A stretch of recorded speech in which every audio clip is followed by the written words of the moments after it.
Hello there everyone, Ash and Flash here, and welcome on into a early LEGO Super Mario 2025 set review. Today we are looking at set number 72037. This is the LEGO Mario Kart Mario and Standard Kart set. It has 1,972 pieces, retailing for $169.99 USD or $219.99 Canadian. This was sent to me early by LEGO and Land to do a review for, but will be available beginning on May 15th. It's up already for pre-order.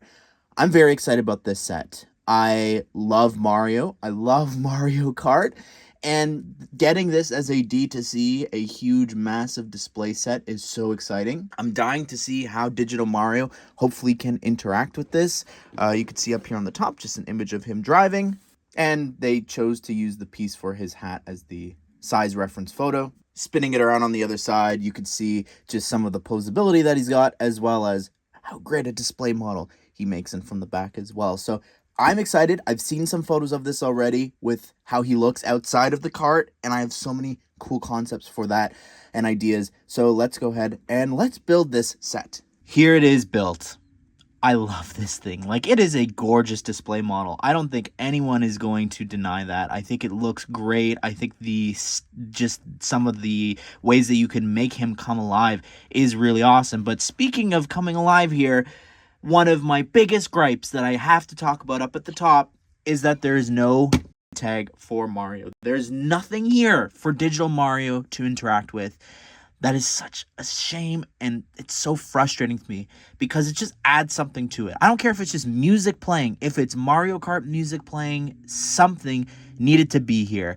I am so sad about that. That makes this the second set ever since the theme's launch that has not had something for the digital characters to do.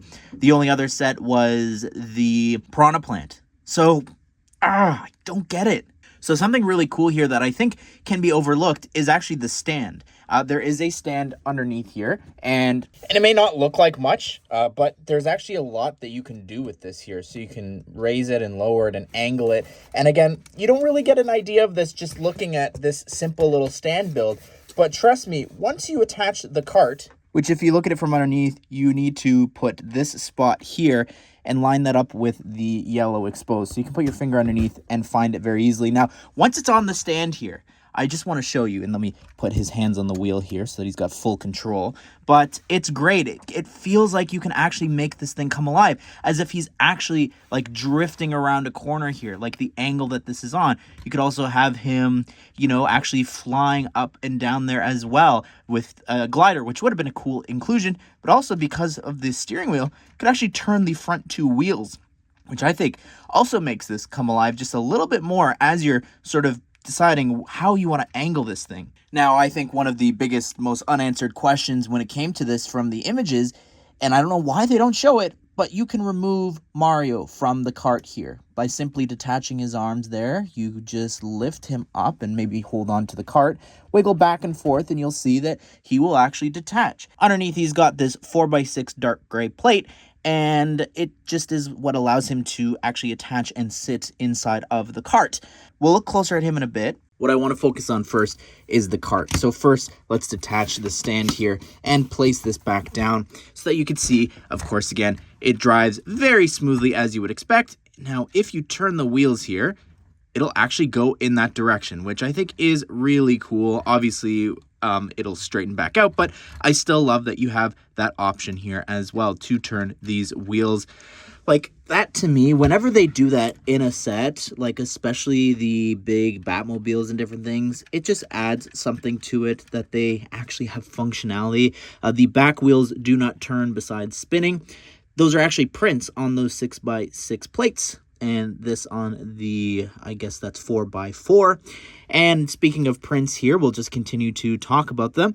This is a brand new piece and print here. This 6x6 flat round tile just sits on the front there, and it looks amazing with the giant Mario M. And the only other prints here for the cart are over here on the side for the back exhaust with this little yellow strip there. And that is repeated Over here onto the other side, I love these little gray pieces here. That looks great as well for the back part of the cart. You've also got these orange tiles, and I like the shaping here. This looks so great with this curve there, with that angle, and even underneath, just some of the curvature there, using some newer parts and different things underneath looks great. And you can see as well how the wheels are connected there. It's solid, like you can't really notice any Technic parts or connection pieces there. Over here on the side, you've got a really interesting design and angle for this. Some of this is built upside down. Just removing some of this here, you could see like it's built upside down, which is really remarkable. It's just such a unique building experience for some of the building techniques that you'll find inside of this set. The curves up here in the front look great. I wish that maybe they were a little bit more connected, but I have no clue like what parts besides creating new ones would be able to accomplish that properly. But I love how they've covered up some of the gaps as well with that tile there. But even just some of the sections here, like how this is actually built is really remarkable there. I love that a lot. You also have over here in the front these pedals here that can also move up and down as well. So you can actually have his feet perfectly lined up there. Unfortunately, here you go. This is where the tile should be for Mario to interact with. Like, this is the perfect spot. Like, just imagine here with the seat. Cute little digital Mario sitting in this massive seat. I don't know. I just think that would be really funny. The design for the seat is interesting there. It's not meant to move. It's just on this angle here. And I like how you've got a lot of different curved pieces there and slopes to sort of fill this all in. So here is Mario on his own. And again, I really don't get why they aren't showcasing him as just a build on his own. Like, this to me feels like it's just a little Mario plushie that you could just have on display on his own. And I'm going to show you combining him with some other D2Cs and different things because I think it's really fun. But first, we're going to look at just some of the functionality for him. His legs cannot bend, so he is stuck in this pose. He can maybe do some push-ups here and sit-ups, but he is always going to be sitting down. I love the boots there. They look really great how they have these curved pieces and everything there. Also for this 3x3 tile for underneath, the shoes look great. Now you can actually move the legs just a little bit there as well, rotate them. So you do get a little bit of different poses there. If you want, you could have his legs facing inwards or outwards there. And that does sort of change how he is sitting a little bit. Now down below at the legs, I really like the cuffs. If you don't push down hard enough, they can spin around, and that's easily fixed by just pushing them a little bit tighter. But as you play around with them, some things do become loose. The rest of the overalls look really cute. I like the buttons here in the front, and just some of the shaping here that you have for Mario's body looks really great. The little curves and just around here on the back, I like how the overalls are all coming around here, and even up around the neck looks great. You've got a little bit of a gap there. Not a fan of that. I think that definitely could have been filled in a bit more, but you're not really meant to see this since technically they never show you having him sit outside of the cart. One of the biggest things that I've noticed when it comes to this is, unfortunately, as you actually play and move around the arms, you'll notice that the arm actually pops out a little bit. And that's really easy to actually just change and make sure that you're paying attention. So just anytime that you move the arm, it will pop out just a little bit, and all you have to do is push back in. The shaping of the arm is really interesting, using a ton of new pieces here, as well as some very interesting inversion techniques for there at the shoulders. Now the hands specifically, they can actually spin 360 around. You've also got the same design for the cuff here on the gloves that you had down below for the legs. You have also got this print here on this 1x4 bow piece there with the 3 ovals. You've also got one of the newer pieces there introduced from last year's Snow White set there for a little bit of detailing there on the hand. Now the fingers are all actually stuck in place here except for the thumb that you can actually lift up and down there. And just to pop them back here onto the cart, just to show you the expressiveness with the hands, because you can lift this up, it looks like, of course, like when he wins a race, he's cheering, he's putting his fist up, but also you're celebrating when you hit somebody with an item, which I think is really cool and expressive. And just the fact that it can actually easily have his hands wrap around and grab the wheel is a lot of fun. Now, I think the head is probably the most intricate and incredible part of this entire build. Like, the shaping of the hat looks amazing here, and I think I need to show you what this actually looks like as you're building this here. So the last thing that you do is you actually push this, like that angle.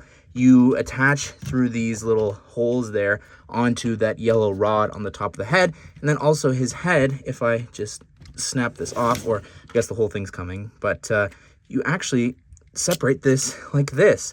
So this is the front of his head. You then push this together here, and then you push the top part of the hat on an angle down, and you just got to make sure that everything lines up, and you've got his head here. So I think that's really remarkable. You can spin it around 360 degrees here, and you can also move it up and down as well. The mouth is locked in place here in the front. I'm just going to remove this here to show you. First of all, you've got this incredible piece here, specialized piece for the nose, as well as the mustache is a really great piece that I'm sure is going to be used for bushes and different things as well. And I know you're dying to see what mustache-less Mario looks like here. This is what he looks like. It definitely looks like a puppet there with the little gap that's there. Now, if you wanted to as well, I guess you could actually remove the mouth, which is this 1x3 tile. You could put it upside down to have him frowning as well. I guess that is an option if you wanted to. If he gets hit by something, you know, he looks really angry there. Actually, I don't think he looks sad. I think he looks angry. Now, the eyes there, those are 2x4 tiles. Both two new specialized pieces. Same over here. If you come over to the side with the ears, that's using that Snow White piece that I was talking about before. That is a great print. And because the ears have to, obviously, they have the lines and everything going a certain way, the other side of the head has to have a whole other print. So that is insane, the amount of prints that you're getting. Of course, the top of the head as well. I like the hair here. I love how that's coming down from the top part of the hat. Also here as well, you've got little bits here that you can actually angle up and down just here in the center. And what that allows you to do is, I guess, just have it look like he's actually you know, as he's driving, that his hair is moving in the wind, but also just adds a bit of asymmetry here to this, which looks good. I'm glad that everything is not just a complete mirror and reflection down the center here. But overall, I think the head is probably my favorite part of the build.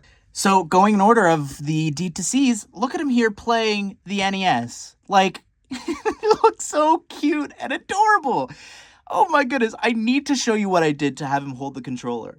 Look at this. I actually attached his thumb to the controller there to have a proper angle. He looks so cute holding on to this. Look at this. You could even put the cartridge in his hand here as well from the NES. Maybe you want to sit him on top of the TV here, which I think also is really cute. Just having his little legs dangle there is so adorable. Next, we had the question mark block, and look at this here. It looks so cool sitting on top of this. Now, there's no exact connection point like the TV, but it still looks really adorable. You can even push him back a little bit so that he's centered sitting there. This looks so cute. All right, here he is next to one of my all-time favorite Lego sets, my favorite Lego Super Mario set of all time, Mighty Bowser. Scale-wise, obviously not at all to scale. Maybe to scale when it comes to Mario Kart, actually. But obviously, he can't fit in the cart.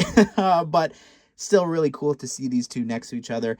I'd love to see him standing next to him, but it's still great to see this. How about this? Using the Mighty Bowser stand as a little bit of an environment build while driving the cart. Size-wise, this is what the Piranha Plant looks like next to Mario. And I think that maybe Mario and maybe some other characters should be released on their own. But if you didn't know as well, included in the set are actually 2 coins. So this is also a perfect Mario Kart item. And think of it this way, they're also enemies and obstacles on the carts in Mario Kart. I got nothing, but here they are side by side. Last thing I want to do is compare these two side by side. While this isn't a D2C, I still think it's important to see the small, more affordable version of the Standard Kart next to this massive one. There's going to be one coming out this summer with another digital Mario. Anyways, everyone, that is my review of the new Mario and Standard Kart set. I love this a lot. I think it is an incredible model, mostly because of this brick-built Mario. And just, I genuinely had so much fun filming that at the end. That was so great to see with all the other D2Cs and just how well they fit in with this Mario. And the card as well for some of them. But the other elephant in the room that we have to talk about is the fact that the Switch 2 comes out mere weeks after this. So is it better to be putting your money towards this or the Switch 2 and then getting the new Mario Kart game? I really don't know. If I wasn't doing this for my job, obviously I was sent this one for free by Lego to review, but I have bought other Mario sets in the past, even some that you saw in this video. But if this wasn't my job and I was just casually collecting, I really don't know what I would pick between this and the Switch 2. It is really difficult because this is a great set, but prices are going up. There's just so much going on right now that I don't know where I would put my money. As much as he's amazing and so adorable, I think another move is just selling him separately. Maybe Luigi, maybe other brick-built characters, and then you could just swap out some of the colors and different things. I don't know, I'm just spitballing here, but it's a tough choice. But I really think that this is one of the better D2Cs that we've gotten from Mario. But to me, it is missing one of the most quintessential and important things when it comes to Mario sets, and that is having something for him to interact with and all the other characters. Don't know why they didn't do that, but anyways, what do you think of this set? Be sure to subscribe, turn the bell notification so you don't miss out on future LEGO Mario and Mario Kart set news and reviews. We will be reviewing the summer sets. If you want to check out my reviews for all the other Mario Kart sets, I'll link them here at the end. But I hope you guys did enjoy the video. Hope you will have a great day. I will see you all in the next one.